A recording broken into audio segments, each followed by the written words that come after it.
what's up guys, this is Chester here. You guys are watching our channel right here, Chester and Unboxing. Today we're going to be taking a look at, actually not really, today we're going to be doing an experiment on a GPU that is going to be liquid cooled using an AIO.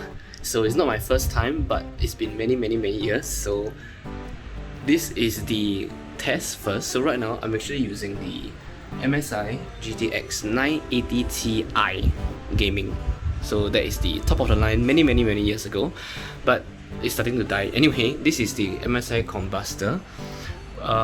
82 degrees, that's maxed according to my limit that I set, which has been running around 14 minutes. Frame is around 35k. Alright, 14 minutes, 35k frames.